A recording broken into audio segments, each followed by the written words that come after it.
Donc, pour ce que l'Esprit veut nous donner ce matin, je vais vous inviter à tourner dans Jean chapitre 14. On va lire du verset 1 au verset 4. On va commencer au même endroit que mercredi passé. Pour ceux qui ont écouté le message de mercredi, on commence au même endroit.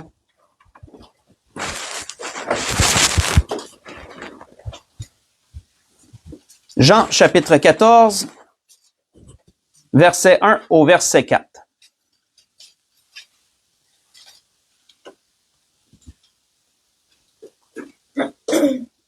Donc, on voit le Seigneur, après le souper, pendant qu'ils étaient encore dans la chambre haute, dire à ses disciples, « Que votre cœur ne se trouble point, croyez en Dieu et croyez en moi.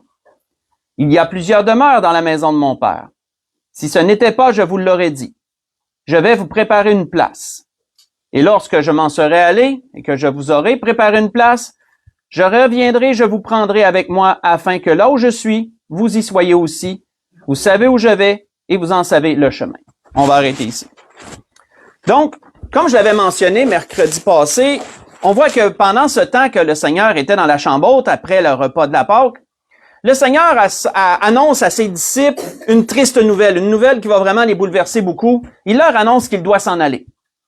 Et que le pire, c'était qu'il ne pourrait pas le suivre.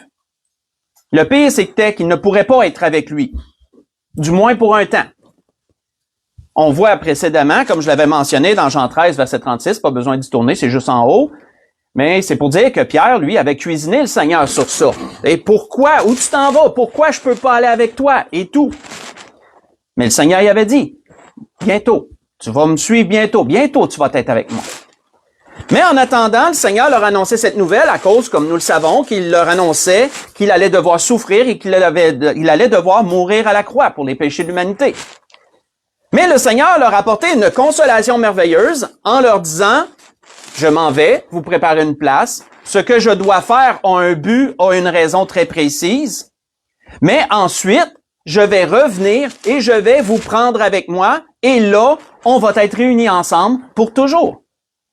Quand on s'arrête sur le mot « prendre », si on regarde la racine grecque de ce mot, on voit que le mot grec pour « prendre » est « paralambano ». Paralambano, et ça veut dire quoi? Ça veut dire prendre avec soi ou joindre à soi. Donc, on voit que ça garde quand même le sens de prendre, mais qu'est-ce qui est intéressant, c'est de voir là où ce mot est utilisé. À quel autre endroit ce mot est utilisé? Faites juste écouter, je vais vous donner un autre endroit où ce même mot est utilisé. C'est où que le Seigneur, après avoir annoncé des temps futurs, dans Matthieu 24, lorsque ses disciples lui avaient posé des questions, le Seigneur leur avait dit ceci. « Alors, de deux hommes qui seront dans un champ, l'un sera pris et l'autre laissé. De deux femmes qui moudront à la meule, l'une sera prise et l'autre laissée. » Vous voyez ça dans Matthieu 24, versets 40 et 41. Donc, où le Seigneur parlait d'un temps où il y aurait un tri qui se ferait sur les gens de cette terre. Certains seraient pris par Alambano, seraient joints à lui, amenés avec lui, et d'autres seraient laissés là. Quand que le Seigneur disait à ses disciples qu'il allait revenir et les prendre, et qu'il leur apportait cela comme une consolation, qui était pour ses disciples, mais surtout pour ceux qui suivraient aussi, comme il est mentionné dans Jean 17, verset 20. Plus tard, le Seigneur dit, je ne prie pas seulement pour moi, je ne prie pas seulement pour mes disciples, je prie pour tous ceux qui croiront en leur parole. Mais ça, c'est connu sous le nom de l'enlèvement de l'Église, ce que le Seigneur parlait dans Jean 14. Mercredi passé, le Seigneur m'a donné, par son esprit, de l'amener sous la forme d'un mariage, du fiancé qui revient chercher sa fiancée, un peu comment ça se déroulait à l'époque. Mais le thème sous-jacent, à la base, ce que le Seigneur annonçait à ses disciples, c'est qu'un jour, il viendrait les prendre par Alambano pour les amener avec lui. Et ça, nous connaissons cela comme l'enlèvement de l'Église. Comment ces choses-là vont-elles se dérouler? Ben, je vous invite à tourner avec moi dans 1 Thessaloniciens 4, parce que l'apôtre Paul nous a laissé, premièrement aux Thessaloniciens, mais à nous aussi un endroit merveilleux, des paroles grandes, belles révélations, qui décrit exactement ce temps-là où le Seigneur va revenir et va prendre les siens pour les amener avec lui. Dans 1 Thessaloniciens, chapitre 4. 1 Thessaloniciens, chapitre 4.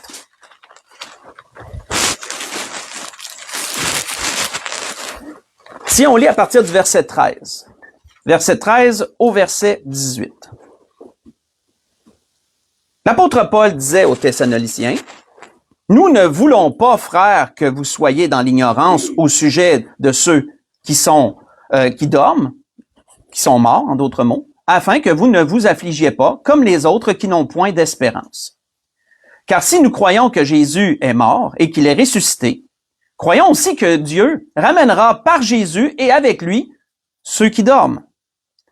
Voici en effet ce que nous vous déclarons d'après la parole du Seigneur. Nous, les vivants, restés pour l'avènement du Seigneur, nous ne devancerons pas ceux qui dorment. Car le Seigneur lui-même, à un signal donné, à la voix d'un archange, au son de la trompette de Dieu, descendra du ciel, et les morts en Christ ressusciteront premièrement. Ensuite, nous, les vivants, qui serons restés, nous serons tous ensemble enlevés avec eux sur des nuées, à la rencontre du Seigneur dans les airs, et ainsi nous serons toujours avec le Seigneur. Consolez-vous donc les uns les autres par ces paroles. On voit ici que, comme je le disais, par une révélation du Saint-Esprit, selon la promesse que Jésus avait faite à ses disciples dans Jean 14, parce que ce sur quoi Paul se basait, c'était justement ce que nous avons lu dans Jean 14. C'était justement sur cette promesse du Seigneur de venir et de prendre les siens pour les joindre à lui, pour les amener avec lui. On voit que ce que l'apôtre Paul nous décrit est un temps glorieux où lorsqu'il reviendra pour venir chercher les siens, ceux qui dorment, ceux qui sont en attente, ceux qui sont morts et qui sont en attente de ce jour glorieux, vont pouvoir retrouver leur corps, vont pouvoir retrouver un corps qui leur sera fabriqué, si je peux dire ça comme ça, qui leur sera donné par le Seigneur. Si vous voulez savoir comment ces corps peuvent-ils se faire lorsqu'ils ne sont plus, puisqu'ils sont poussière, référez-vous dans Ézéchiel, là, je me souviens pas l'endroit exact, je pense que c'est 38, mais là, je peux me tromper. Mais dans Ézéchiel, le prophète a reçu une révélation où il était dans le désert et qu'il y avait seulement des eaux. Et le Seigneur lui avait dit prophétise sur ces eaux. Il avait prophétisé sur ces eaux. Et on voit que de la poussière de la terre s'est formée une peau, des nerfs, etc. Tout est décrit dans cet endroit d'Ézéchiel que je ne me souviens pas exactement.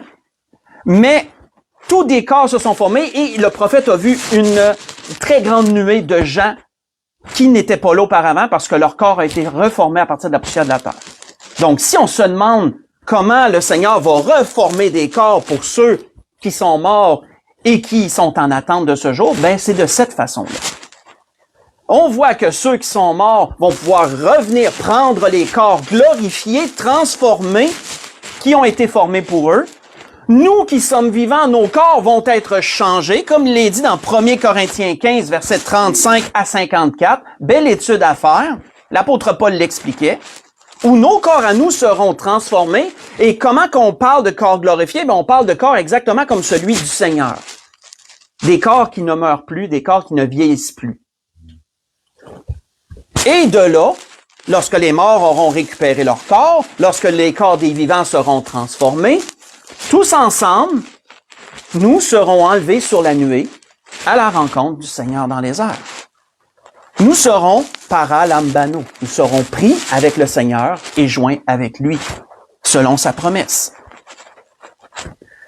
Mais cet événement glorieux que le Seigneur prépare et qui, je crois, s'en vient bientôt, est-ce que c'est quelque chose qui s'est déjà déroulé avant ou est-ce que c'est quelque chose qui ne s'est jamais fait auparavant?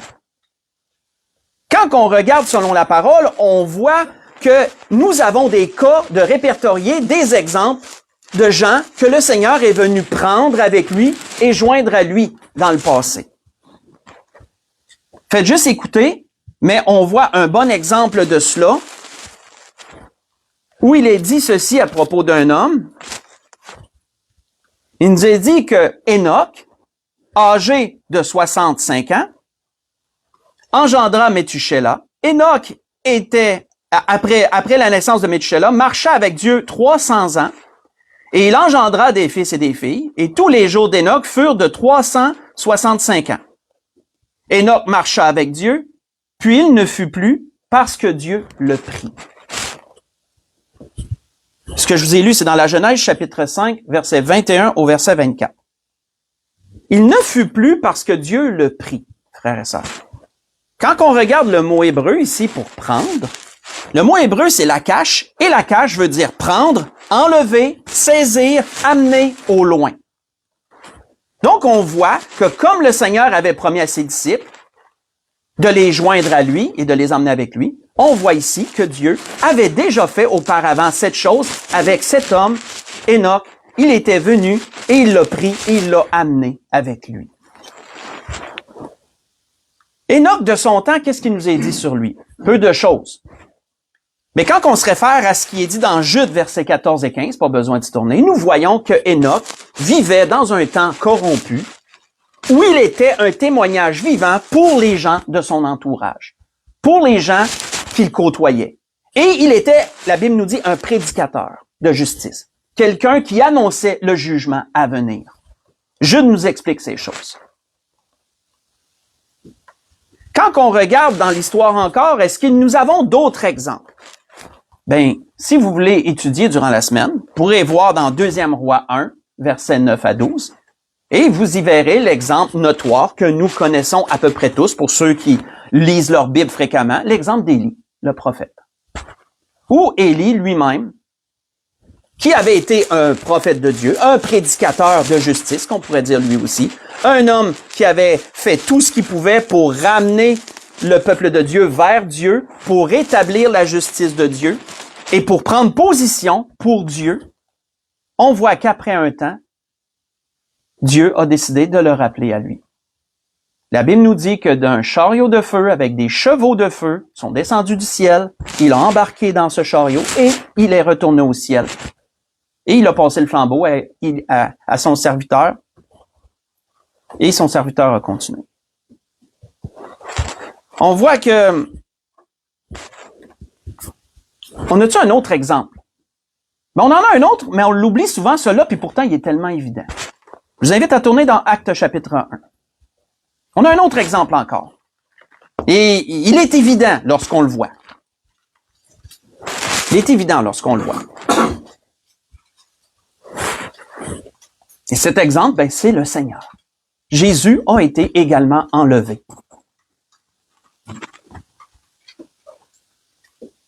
Dans Actes chapitre 1, versets 4 à 11, on voit qu'après avoir apparu à ses disciples pendant 40 jours, leur a donné ses dernières recommandations. Il dit à partir du verset 4, Actes chapitre 1, il dit que comme qu'il se trouvait avec eux, il leur recommanda de ne pas s'éloigner de Jérusalem, mais d'attendre ce que le Père avait promis. Ce que je vous ai annoncé, leur dit-il. Car Jean a baptisé d'eau, mais vous, dans peu de jours, vous serez baptisés du Saint-Esprit. Alors, les apôtres réunis lui demandèrent, Seigneur, est-ce en ce temps que tu rétabliras le royaume d'Israël? Il leur répondit, ce n'est pas à vous d'en connaître les temps ou les moments que le Père a fixés de sa propre autorité. Mais vous recevrez une puissance, le Saint-Esprit survenant sur vous, et vous serez mes témoins à Jérusalem, dans toute la Judée, dans la Samarie et jusqu'aux extrémités de la terre. Après leur avoir dit cela, il fut élevé pendant qu'il le regardait, et une nuée le déroba à leurs yeux. Et comme ils avaient les regards fixés vers le ciel pendant qu'ils s'en allaient, voici 2 hommes vêtus de blanc leur apparurent, et dirent, Hommes galiléens, pourquoi vous arrêtez-vous à regarder au ciel? Ce Jésus qui a été enlevé au ciel du milieu de vous viendra de la même manière que vous l'avez vu allant au ciel. Comme on voit, frères et sœurs, tout ceci est lié. Tout ceci est lié. Ce que nous avons vu dans l'Ancien Testament est une figure de ce que le Seigneur va venir faire pour son Église. Autant avec Enoch, qui a été un prédicateur de justice, un témoin vivant de son temps, pour annoncer le jugement de Dieu et annoncer également la volonté de Dieu. Comme Élie de son temps. Comme le Seigneur qui lui-même a accompli avec perfection le plan de Dieu, est venu établir le salut pour l'humanité et qui ensuite est retourné auprès du Père. On voit que, ainsi, Jésus promettait à son Église de faire la même chose. Maintenant, on voit même qu'il y a des exemples de ça après l'enlèvement de l'Église aussi. On a 2 exemples de ça après l'enlèvement de l'Église. Si vous voulez étudier pendant la semaine ces choses, vous pourrez voir dans l'Apocalypse 11, versets 7 à 12, qu'un jour, 2 témoins vont venir pendant la grande tribulation. 2 témoins qui vont toujours faire la même chose que tous les autres ont fait, qui vont être des prédicateurs de justice et des gens qui annoncent la parole de Dieu. Et après le temps que la Bible nous dit, après le temps qu'ils auront prêché, l'Antéchrist, lorsque Dieu en aura décidé, va les vaincre. 3 jours et demi après leur mort, ils vont ressusciter des morts. Et la Bible nous dit que Dieu va les appeler du ciel, monter ici, et ils vont monter au ciel, que la Bible nous dit. On voit qu'il nous en est parlé ainsi également de façon prophétique pour les 144 000. Vous voyez ça dans Apocalypse 14, versets 1 à 3, et également versets 14 et 15, où la Bible nous dit qu'ils seront moissonnés. Ils seront moissonnés. Et quand vous faites une étude sur le thème de la moisson, ben la moisson, dans la Bible, est une façon de représenter l'enlèvement. C'est l'accomplissement de ce que Jean le Baptiste avait annoncé.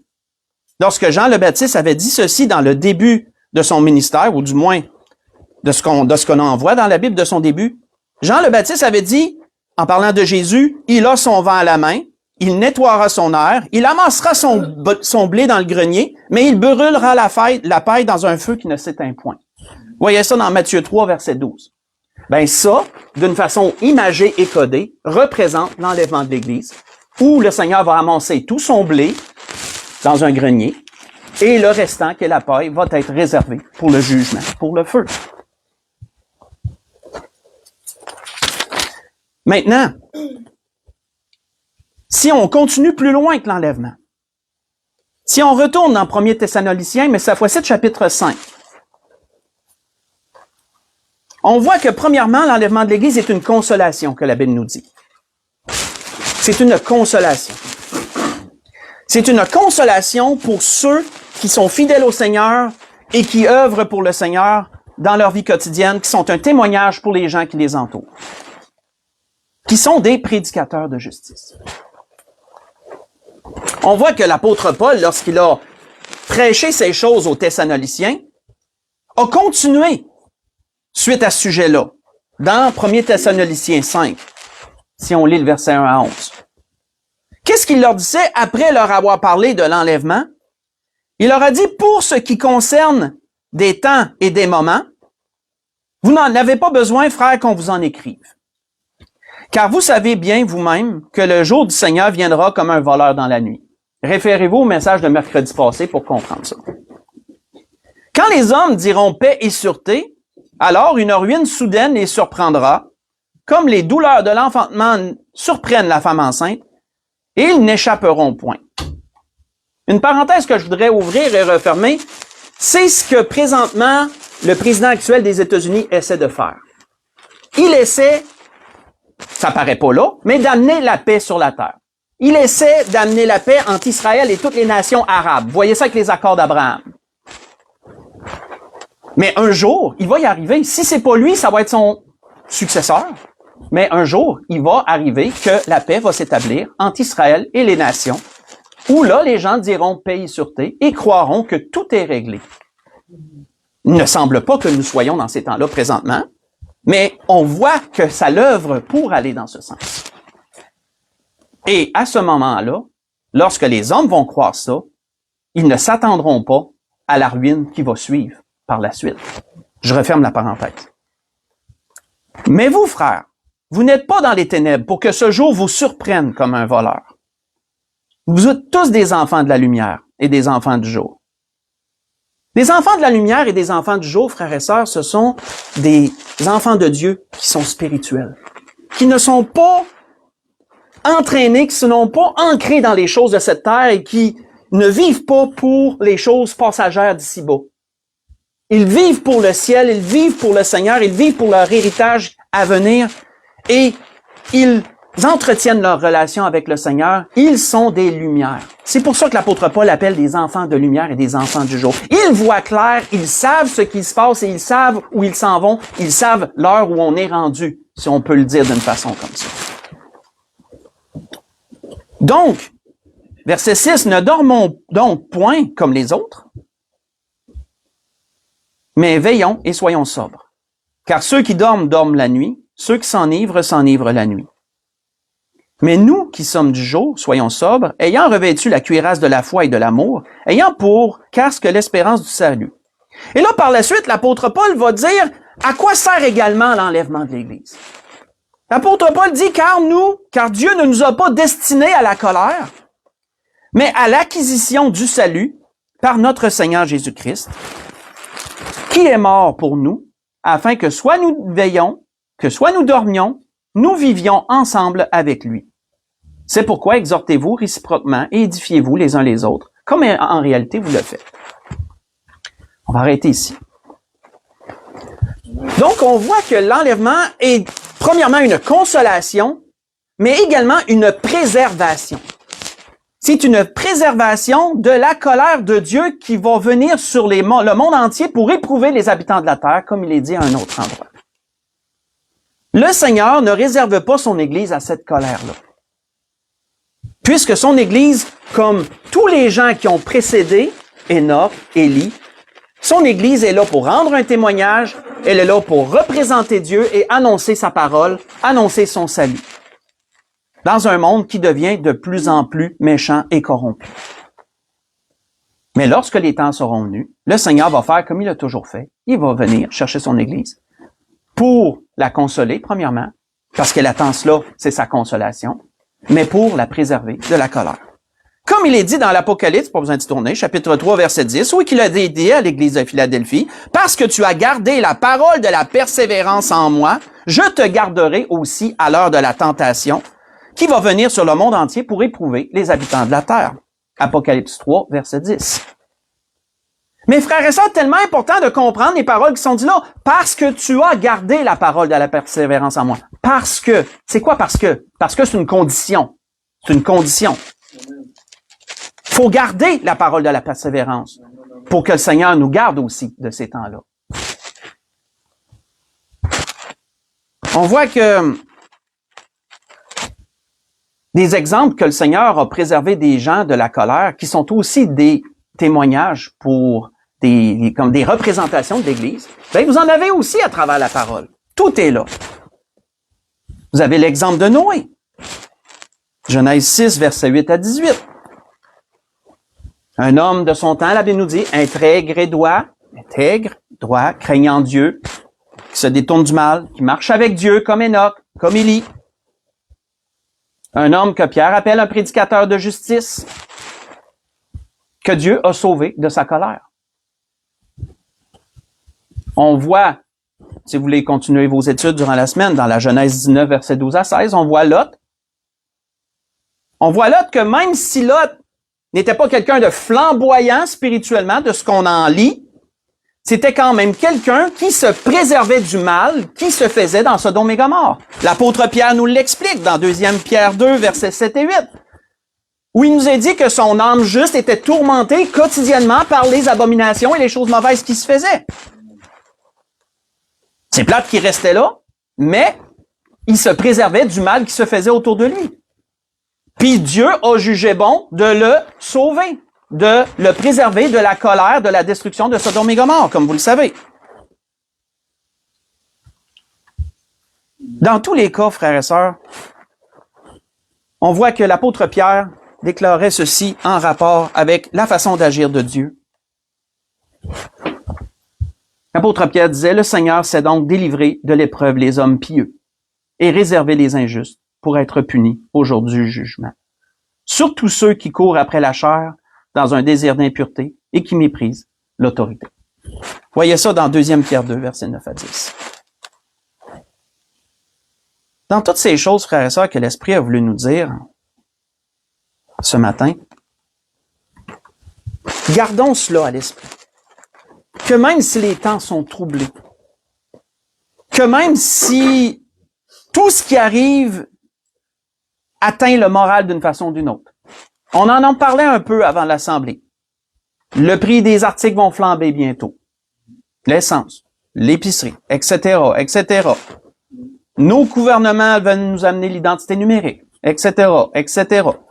Toutes des choses où on sait où ça s'en va. Puis ça peut atteindre le moral. Mais on a, frères et sœurs, une consolation merveilleuse. On sait où on s'en va. On sait que le Seigneur tient sa promesse. Il va revenir. C'est pas une possibilité ou c'est pas un peut-être, c'est une certitude.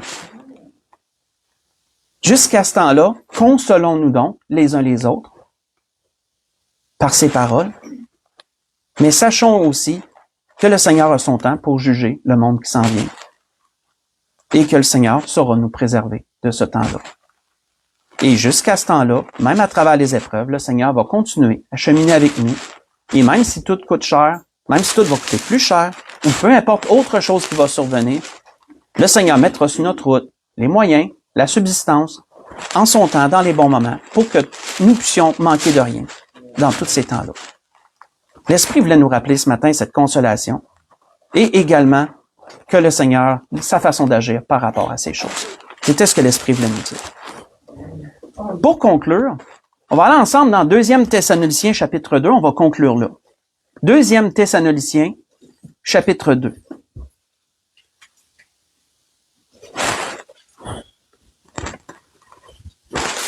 On voit que l'apôtre Paul en a parlé beaucoup aux Thessaloniciens de l'enlèvement de l'Église. Comme il l'appelle ici dans ce qu'on va lire de notre réunion avec lui. Où il est dit dans 2 Thessaloniciens 2, versets 1 à 4, « Pour ce qui concerne l'avènement de notre Seigneur Jésus-Christ et notre réunion avec lui. » Notre réunion, c'est tout ce qu'on a vu jusqu'à présent. C'est Jean 14, notre réunion. C'est 1 Thessaloniciens 4 qu'on a lu, notre réunion. C'est ça, notre réunion avec le Seigneur. Donc, pour ce qui concerne son avènement et notre réunion avec lui, nous vous prions, frères, de ne pas vous laisser facilement ébranler dans votre bon sens et de ne pas vous laisser troubler, soit par quelques inspirations, soit par une parole ou par une lettre qui semblerait venir de nous, comme si le jour du Seigneur était là. Vous savez, frères et sœurs, c'est d'autant particulièrement important ce qu'on vient de lire ici pour le temps où on est rendu, parce qu'avec l'Internet, on entend tout et son contraire. Il y en a qui disent qu'on est déjà dans la grande tribulation. Il y en a qui disent que ça arrivera pas. Il y en a qui disent que l'enlèvement, ça n'existe pas, c'est n'importe quoi. Il y a toutes sortes de choses. On entend tout et son contraire présentement pour ceux qui regardent un peu sur les réseaux sociaux. Et c'est d'autant plus important de rester centré sur ce que Dieu nous dit à travers ces choses.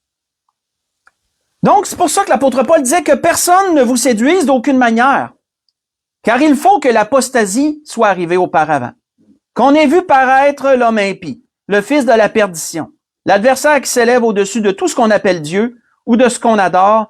Il va jusqu'à s'asseoir dans le temple de Dieu, se proclamant lui-même Dieu. On va arrêter ici. Bien, frères et sœurs, qu'il ne soit pas possible de connaître le jour et l'heure. Et je ne serai pas celui qui vous dirait le jour et l'heure, et si j'oserais faire une telle chose, vous auriez des sérieux doutes et vous auriez raison d'en avoir. Parce que le Seigneur le dit lui-même dans Matthieu 24, verset 36. Et vous référez au message de mercredi passé, c'est mentionné aussi. Que seul le Père connaît le jour et l'heure. C'est son autorité, ça y appartient. Mais l'apôtre Paul disait qu'il y a quand même certaines choses qu'on peut remarquer qui nous font dire que ce jour-là s'en vient par contre. On n'est pas totalement dans le noir. L'apôtre Paul disait, il faut que l'apostasie soit arrivée auparavant. On peut cocher cette case-là, si on l'image comme ça. La case, on peut pas mal la cocher. Mais quand on fait des recherches plus les élargies, on voit aussi qu'il doit avoir également l'apparition de l'Antéchrist. L'apparition veut dire quoi? L'apparition veut dire qu'il va être ici-bas. Ça veut pas dire qu'on va le reconnaître immédiatement, on va dire c'est lui, mais sa parution, c'est qu'il va être ici-bas, il va être en œuvre, il va être en travail présentement. Et je crois qu'il est quelque part présentement. On voit que des choses qui doivent être établies clairement, parce que ça, l'Église Espérance me parlait de ça dimanche passé. On m'a posé des questions sur ça après l'Assemblée, parce qu'on a parfois des discussions après l'Assemblée, et me demandait des signes qui allaient démontrer justement le retour du Seigneur. Et entre autres, si vous ne voyez pas un traité de paix annoncé et signé entre Israël et les nations arabes, dites-vous que le temps n'est pas arrivé encore. Ce traité de paix doit être annoncé et doit être ratifié. Ça, c'est un point important. C'est pas coché, ça encore. On voit que c'est en travail, je vous l'ai mentionné tantôt. si on n'entend pas parler que Israël a l'autorisation de reconstruire le troisième temple, prenez votre gaz égal, comme on dit en bon québécois, ne vous précipitez pas, la case n'est pas cochée. Mais si vous voyez ces choses, si vous voyez un traité de paix annoncé et signé, si vous voyez l'autorisation de reconstruire le troisième temple, avec les choses qu'on a mentionnées auparavant, l'apostasie, l'apparition de l'Antéchrist, on aura peut-être une idée. C'est qui? Si ces choses sont, ben comme la Bible dit, levez vos têtes, parce que la délivrance est proche. C'est ce que l'Esprit voulait nous dire ce matin. Ces choses. On peut se lever pour un dernier cantique.